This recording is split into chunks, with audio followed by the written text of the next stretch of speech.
Hey guys, welcome to today's video. Today we're looking at two sovereign citizens who couldn't win in court even if the entire supply of breakfast crayons was on the line. We'll start in Michigan, where one guy, let's call him a softard, thought it was a brilliant idea to take out credit cards in his own name, admit to using them on the record, and then tell the judge there was no way for the creditors to get their money back. Yes, he's really that clueless. But before we dive in, I want to tell you about today's sponsor, Exter. Exter is one of my favorite brands, not just because they make awesome products like smart car holders and vacuum travel bags, but because I've personally been using my Exter wallet for the past 3 years. Whenever I need a gift for the people who matter most, I turn to Exter. Their wallets hold plenty of cards for the average person and feature a quick release button, which lets me access my cards like hotel room keys without ever taking them out. Just click the button and the cards pop out. It's perfect for travel, and I never worry about leaving my car behind. Since partnering with Exter, they've also added new products like vacuum travel bags, which let me pack months' worth of clothes in a single bag without buying or giving away new items along the way. In fact, I leave for Turkey tomorrow, so here's how it works. Fill the bag with clothes, attach the USB-C rechargeable vacuum pump, and watch it shrink, fitting everything you need into a bag that fits in most airline overhead bins. Big thanks to Exter for sponsoring this video. Now, let's get into the cases. All right, we are on the record. First matter is Amex versus Jason Campbell Everett, case number 243818GC. Is counsel here for the plaintiff? Yes, Your Honor. Dreek Gertzberg, P80136, appearing on behalf of Plaintiff American Express. Good morning. And sir, you are Jason Everett? Yes, sir. I'm here on special appearance. I am What? the registered agent for the registered. I'm sorry, you're not Jason Everett? Yes, I am Jason Everett on special appearance. All right. So, Ms. Gertzberg, this is a claim of failure to pay a credit card debt. That is correct, Your Honor. And I've read the answer that you filed, Mr. Everett, and you deny that there's a contract and claim that there's a statute of frauds problem on the plaintiff's complaint. Is that right? That's correct. Okay. All right. So we're going to allow discovery, which is a process in a civil lawsuit where each side can request documentation from the other side with regard to their claim. I'm going to allow written discovery only. And discovery will be open for 90 days. So that will take us to February 6th of 2025.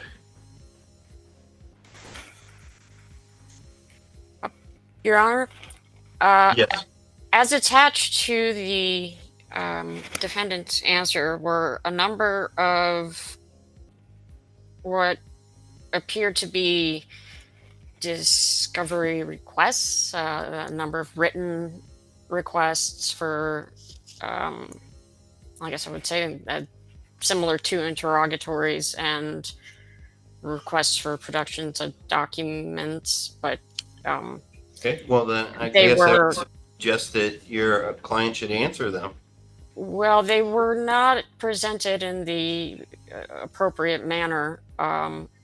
They are not in conformity with the Well, counsel, you can the court either have rules. your client answer them or you can file an objection.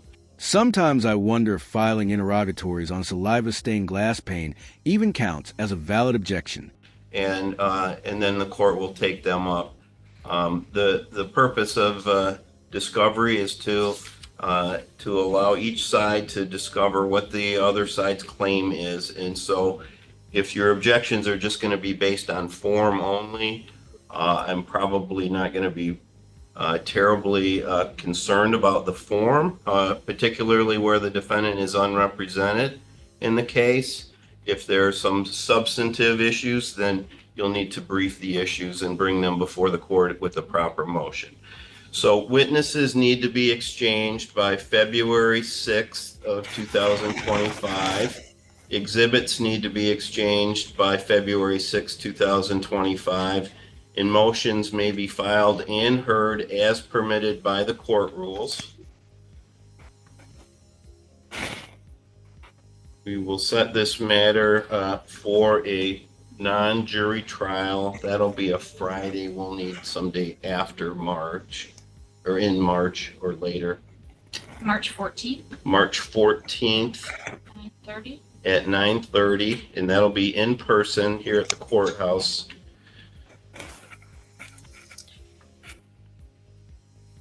I just can't have my client have to respond Hang to on just a 50 second, counsel. interrogatories. Just a second, counsel. March 14th. I'm sorry, counsel, did you have something you wanted to say to the court? I can't, in good faith, have my client answer 50 interrogatories.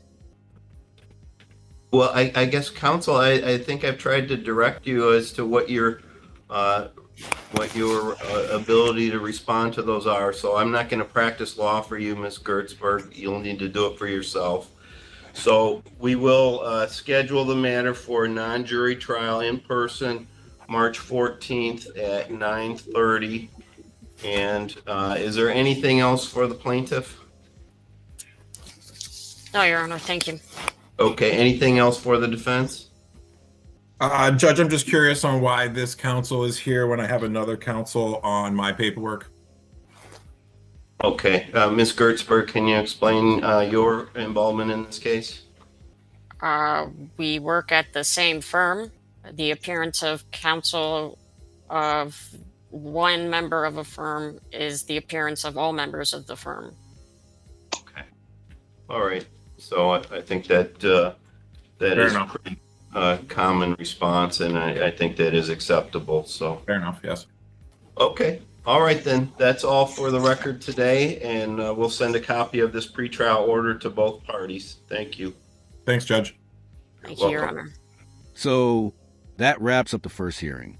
A few months later, they returned, and the outcome of the next hearing was highly predictable. All right, next matter is American Express versus Jason Everett, case number 243818GC.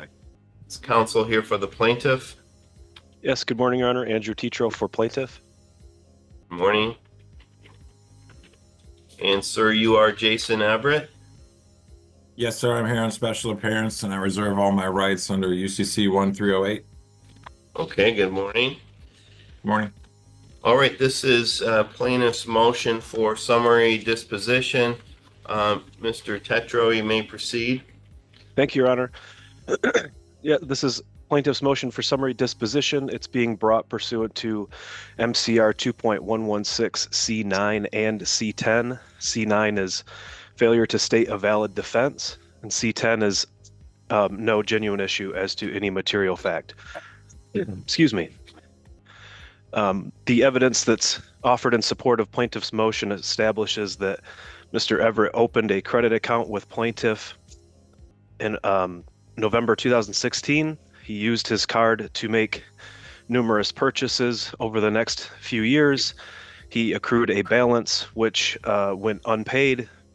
The account went into default, and now the plaintiff brings this count of breach of contract to recover the unpaid balance on the account. Okay. There was a response filed to the motion by Mr. Everett. Did you receive the response? I don't believe so. Mr. Everett, did you file the response with the plaintiff's counsel? Yes, sir, I have tracking number. I can track it. I'm sorry, you have what? I have a tracking number for the mailing. I can track it.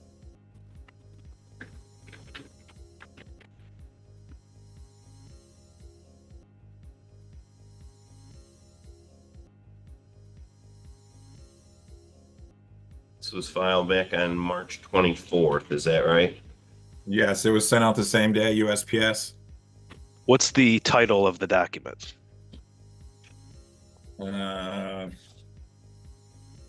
Notice of judgment to dismiss for lack of contract and jurisdiction. It's notice of motion to dismiss for lack of contract and jurisdiction. Okay. Does it also say high priority judicial declaration? Yes, it does. Okay, we did receive that. Okay. Would you like to respond to it? Yeah. So the filing that Mr. Everett has filed, now it's my understanding that this is a response to the motion for summary disposition. It doesn't really address too much of what's in the actual motion for summary disposition. It does talk a lot about the UCC and Fair Debt Collections Practices Act. Most of what the plaintiff talks about, or excuse me, most of what the defendant talks about in his response is not applicable to this case. UCC doesn't apply to consumer debt. The Fair Debt Collections Practice Act doesn't apply to the originators of the debt. Most of it's not addressed to the motion. So, and also it doesn't offer any affirmative or documentary evidence to contradict that which is offered in support of plaintiff's motion. So I think at least as it stands for the C10 aspect of the motion, no counter evidence has been offered. He hasn't created a genuine issue of material fact. You're kidding, right? You're telling me all that paperwork he filed is exactly what it looks like? Pure nonsense. Now, the defendant does have a response, and some of you may have noticed I didn't call a valid response. That was intentional. So one of the things argued by Mr. Everett is that there is no contract, and what is your position with regard to the existence of a contract? You said this is a breach of contract complaint. Yep, there's a contract. There was a contract attached to the complaint that was filed. There's a contract attached to this motion. Those were signed by both parties? I don't believe they were signed by any party, but there's no requirement for a signed writing. Statute of fraud doesn't apply to credit accounts. The terms of the agreement that are attached, both the complaint and the motion, are clear, and the terms of which are clear and unambiguous, that use of the account is acceptance of all the terms of the agreement. Okay.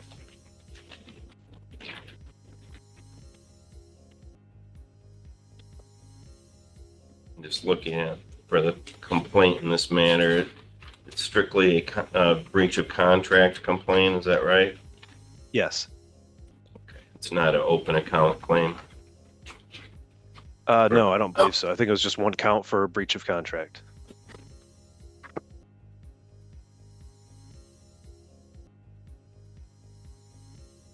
Okay, Mr. Everett, response? I wholly disagree based on all of my research and based on all of the listings from UCC, listings from the Internal Revenue Code, subsection 166 on charge-off reporting. My Exhibit A was proof that the account was charged off. That basically prevents financial institutions from profiting from a debt that was already satisfied through other means, which means if it was charged off, they got a tax credit for it. I also listed in here that if they cannot enforce if they've already received benefit. That's just one of many here, sir, that are legitimate and are applicable to consumer accounts and consumer law. Statute of limitations, statute of frauds, UCC 2201 requires that a contract for the sale of goods for the price of more than $500 be in writing and signed by the party whom enforcement is sought. They have no signatures. They have no electronic signatures. They have no wet signatures. There's quite a bit of things here, sir, that are not aligning with what the plaintiff is claiming. Well, let me ask you this. I mean, you did have a credit card that was from American Express, is that right? Yes, sir. And looks like you used that credit card for charges at numerous local locations, including Granger Waste Services, Meyer, Capital City Grower Supply, Chipotle. Um, and they haven't been paid for those charges. Is that right? Well, sir, my use of the without prejudice notarized UCC 1308 in connection with my signature indicates that I have reserved my common law right not to be compelled to perform under any contract that I did not enter into knowingly, voluntarily, and intentionally. And I do not accept the liability associated with the compelled benefit of any unrevealed contract or commercial agreement, whether it be adhesion or hidden. Okay. So you used a credit card and charged it up and didn't pay it off. I mean, that's really what the facts are here in the case. I They don't see have any mechanism for enforcement, sir. That a bold move. Admitting you received the credit card, use it for everything from groceries to grow house supplies, and then claiming you don't have to pay because there's no way for them to collect the debt, all while actively participating in the very system meant to collect it. Okay. All right. Anything further, Mr. Tetro? Nothing further other than just to reiterate the fact that he would have been provided with a copy of the agreement when the account was opened. It makes clear that use of the account binds him to the terms of the agreement. He's just admitted that he used the account, so I think the facts are kind of undisputed at this point. Okay. Well, I do not find that there is a genuine issue of material fact. I find that the defendant did use his American Express card, did run up charges and receive a material benefit by using it, and that obviously he made some payments on the account, which acknowledged that there was an agreement that if he used it, he would pay, and then he stopped paying at a certain point in time and went into default. The court does find that his use of the credit card and acceptance of the benefit of using that credit card to make purchases does constitute a binding agreement, and therefore I do find that plaintiff is entitled to summary disposition of this claim. The various laws that were cited by Mr. Everett are not applicable. And so that's the ruling of the court. I will sign an order. Was there an order, a judgment submitted, Mr. Tetro, with the? Yes, Your Honor. If you have the motion packet, it should be the very last 2 pages of that whole motion packet. The last 2 pages of the exhibit should be a proposed order, or excuse me, proposed judgment. It's about a 300-page motion packet, so it's a little bit difficult to. Should be the very last page. Okay. Okay. All right. That's all for the record in this matter. I'll sign the order and send it to the parties. Thank you, Judge. Welcome. Well, that wraps up his first case, and unsurprisingly, he took his first loss. But it doesn't end there. He had another case lined up right after this one, where he did the exact same thing. So, let's watch our resident __ take his second loss. Next matter is Bank of America versus Jason Everett, case number 243844GC. Is counsel here for the plaintiff? Yes, good morning, Your Honor. Michael Kirschenheiter for the plaintiff, P75722. How are you? I'm well, thank you. Good morning. And good morning again, Mr. Everett. Yes, sir. Okay, this is plaintiff's motion for summary disposition. Mr. Kirschenheiter, would you like to, did you receive the response filed by Mr. Everett in this matter? I did, Your Honor. It's titled motion to dismiss, same as the previous case, but we did receive it, yes. Okay. All right. What would you like to tell the court? Judge, it's pretty straightforward. It's a credit card claim. It's an account stated claim. It's a C9, C10 motion. We don't believe there's a genuine issue of fact. There's been no valid defenses pled. Defendant opened up this credit card. He used the credit card. Statements were sent to the address that he lists as his address. He made payments on the account. There's a balance due and owing. We've provided those statements showing the use of the account, as well as an affidavit as the amount due and owing. Pursuant to C9, only the pleadings may be looked at, and defendants did not technically file an answer. He filed an affidavit under the UCC, does not deny any of the allegations in the complaint. There's no affirmative defenses that have been pled. Under C10, we don't believe there's a genuine issue of material fact. We believe we've got the burden with our pleadings. So we would ask that our motion be granted and judgment enter. Okay, thank you. Mr. Everett, your response? Yes, sir. Again, I no material contract, no informant consent, no signature, no social security number listed. I reserve my rights to be compelled to exercise any compelled benefits that were hidden from me at its initiation. Same as before, sir. I don't believe they have standing to for claim. Okay. All right. Well, the court has reviewed both the motion and the response, and it's very clear based on the exhibits attached to the plaintiff's motion that that Mr. Everett did have a Bank of America card and did utilize it for multiple purchases, many of the same locations that were indicated in the previous case, including Meyer here in the Mason area.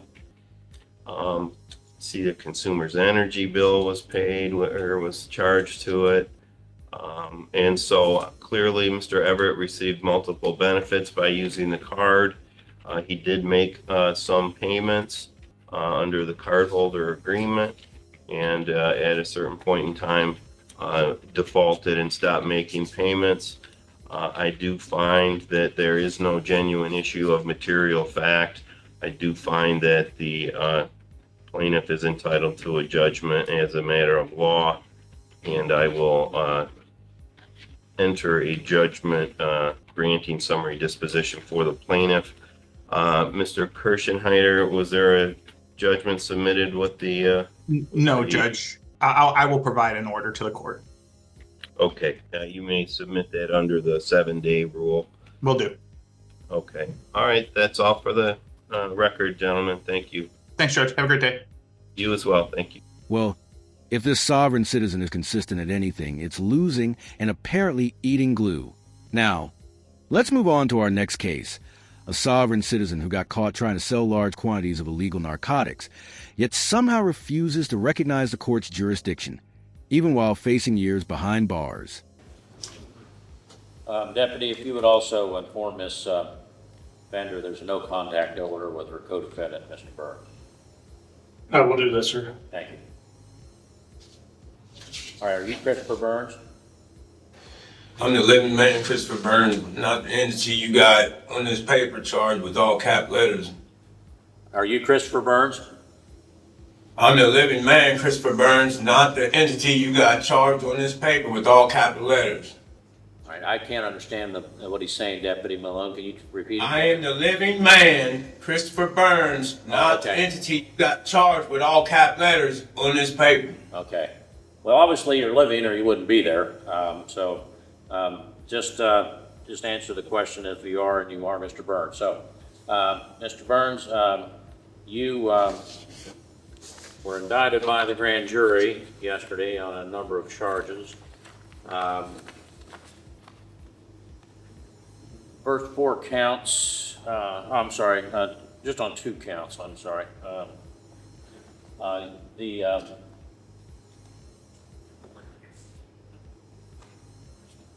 fifth and 6th counts. And count 5 alleges that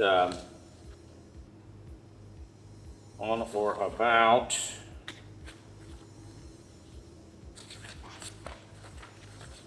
June the 29th, 2024 in this county, you knowingly sold or offered to sell methamphetamine, a Schedule II controlled substance, in amount over bulk, less than 5 times bulk.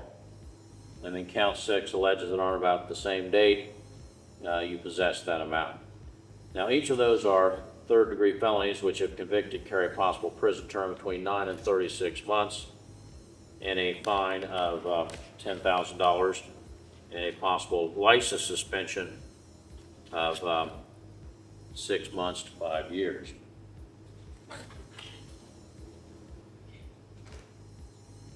Now, you're entitled to have an attorney to represent you. If you don't have the money to hire one, the court will appoint one for you. And I see you filled out a financial statement. Is everything on this financial statement correct? Yeah. All right.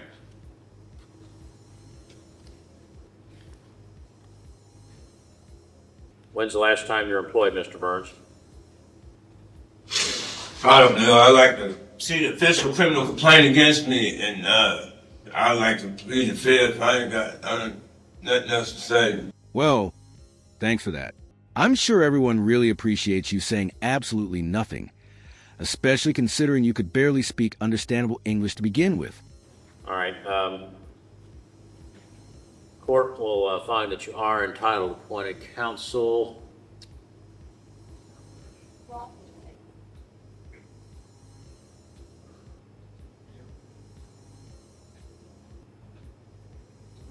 I'll appoint Attorney Dennis Kirk to represent you. In the absence of counsel, I'll enter a not guilty plea on your behalf. I don't want to enter no plea. I like to see the official criminal complaint against me first. Well, you're going to need to talk to an attorney first. I'm not in a position to do anything today until I hear from everybody involved in the case on both sides. So, in the absence of counsel, the court enters a not guilty plea on your behalf. I'll set a bond. I don't want it. Don't interrupt me, Mr. Burns.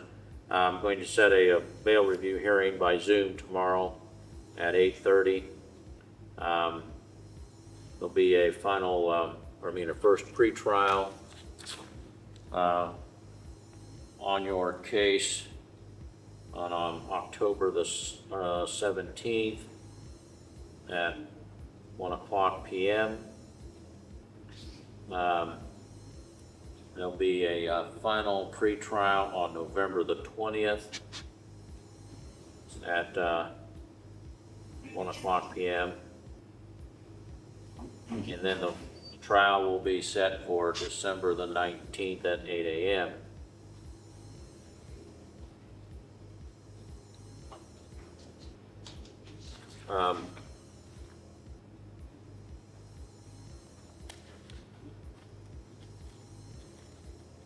Bond will be set in your case for at $5,000 plus your own recognizance, which is your promise to appear. And if you fail to appear, then you could be prosecuted for an additional felony. And if convicted, sentenced on that, no matter what happens in this case.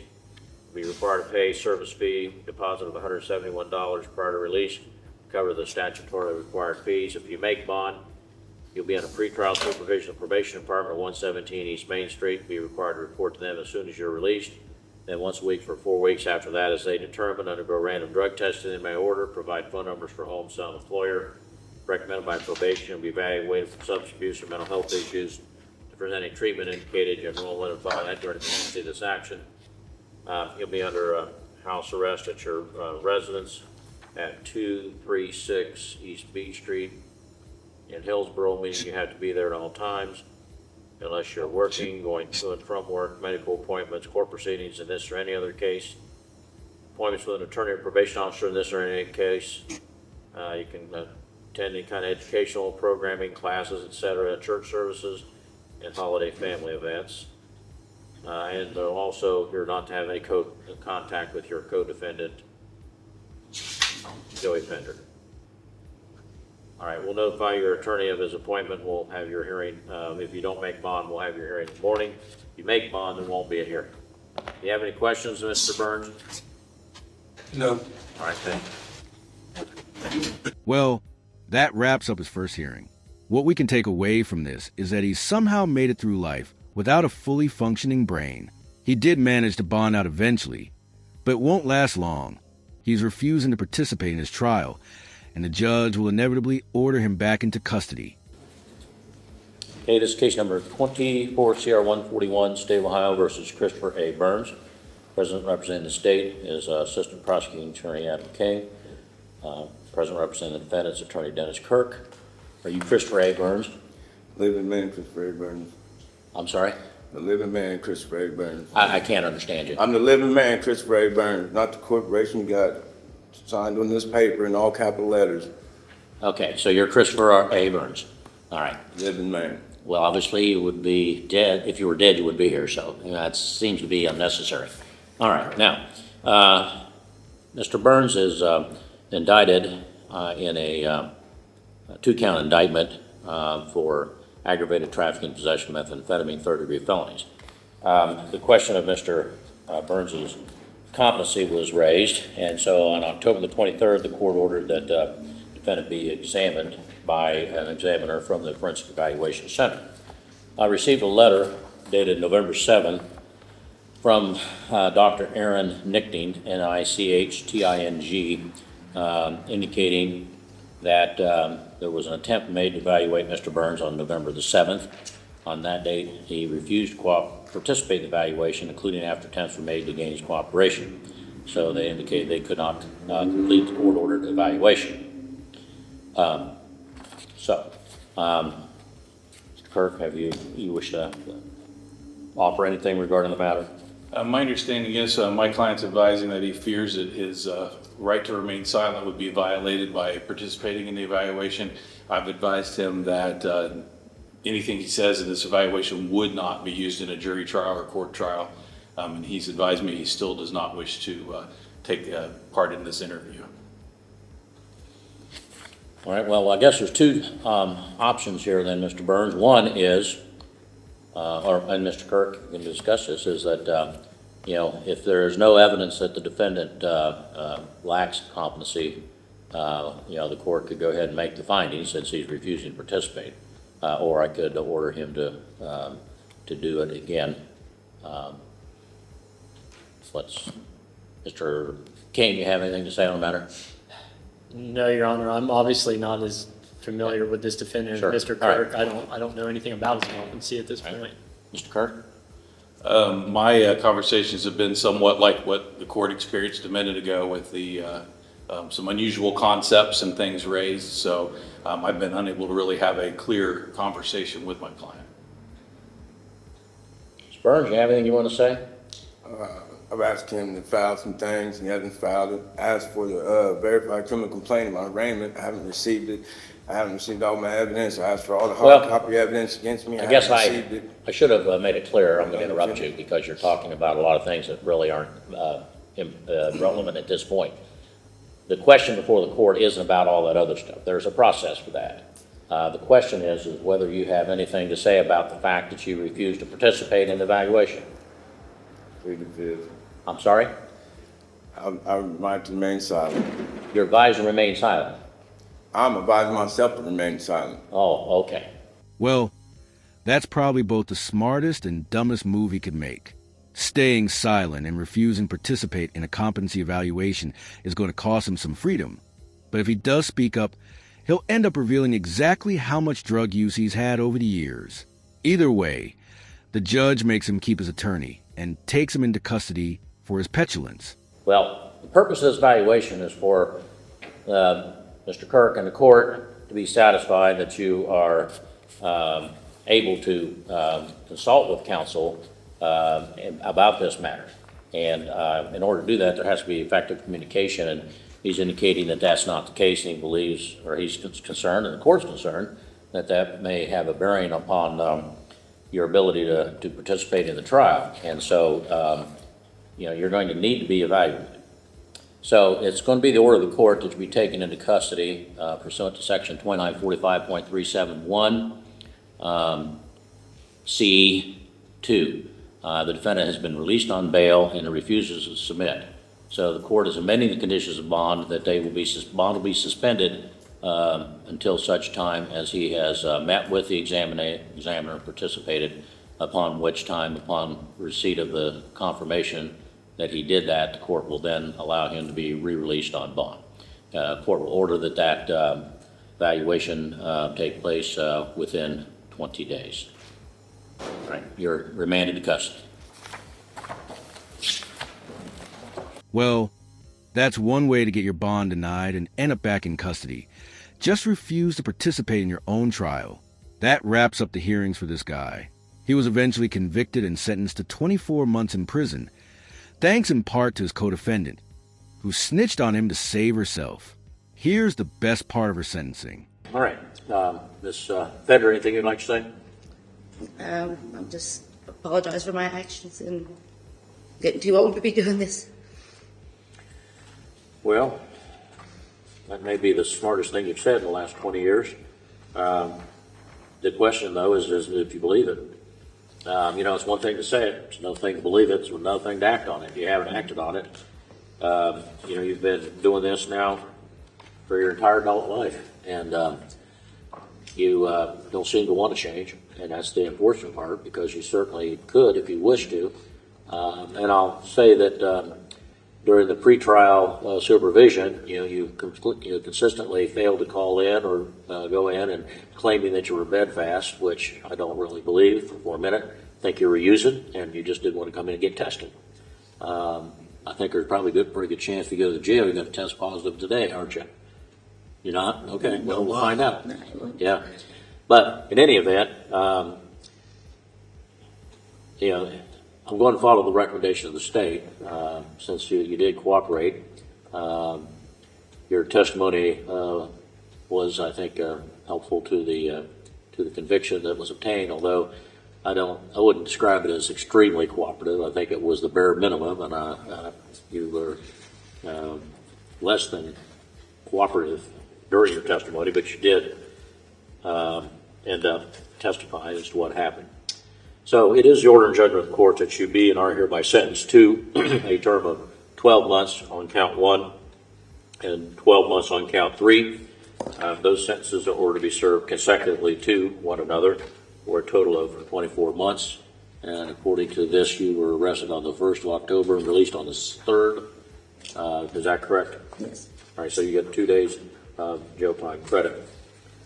Now, upon completion of this sentence, it is possible that the Adult Parole Authority will put you under what's called post-release control for a period of up to 2 years. They don't have to, but they can.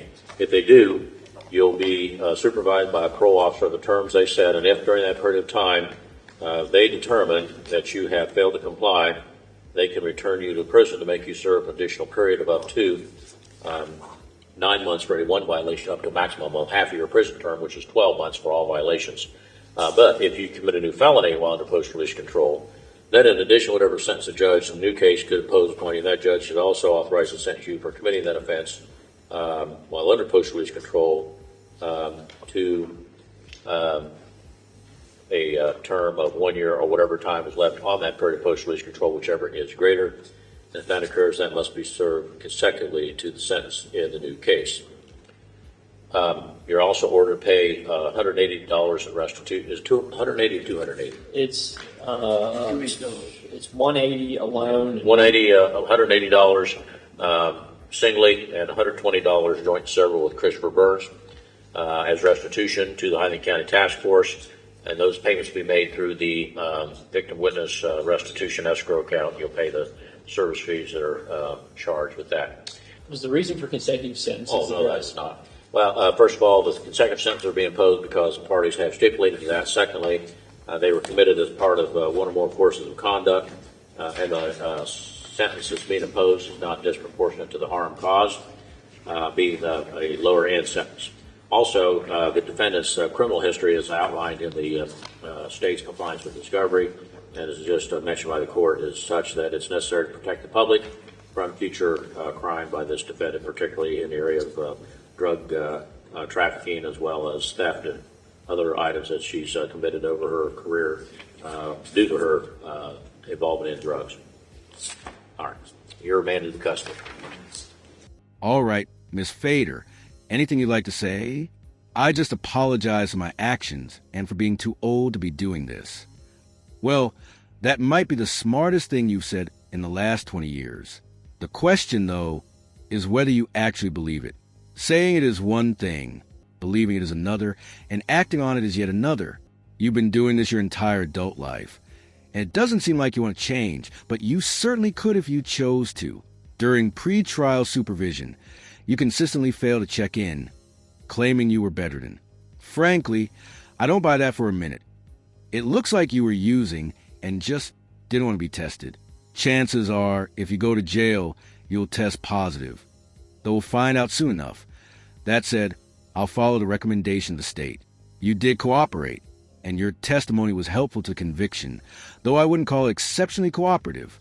More like the bare minimum. You did testify about what happened. Even if reluctant, IT is therefore the order and judgment of the court that you are sentenced to 12 months on count 1 and 12 months on count 3, to be served consecutively for a total of 24 months. You were arrested on October 1st and released on October 3rd, so you get 2 days of jail credit. Upon completing this sentence, the Adult Parole Authority may place you under post-release control for up to 2 years.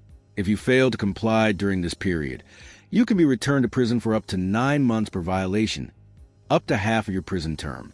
Committing a new felony while under post-release control can result in an additional sentence to be served consecutively with the new case. You are also ordered to pay $180 individually, plus $120 jointly with Christopher Burns, in restitution to the Highland County Task Force through the Victim Witness Restitution Escrow Account, including applicable service fees. The consecutive sentences are imposed because the parties stipulated to it, and the offenses were part of one or more courses of conduct. The sentences are not disproportionate to the harm caused and are at the lower end of the sentencing range. The defendant's criminal history, particularly with drug trafficking, theft, and related offenses, was noted as necessary to protect the public from future crimes. The lesson here: if you're a sovereign citizen committing felonies, don't rely on your accomplice to dodge court jurisdiction. Better yet, just don't commit felonies at all, or you'll end up like these two, serving time and possibly becoming repeat offenders together. That's the end of today's video. Watching sovereign citizens take losses is always entertaining. If you liked the video, hit the like button. If not, hit dislike. Don't forget to leave a comment and subscribe with notifications so you don't miss any of my content.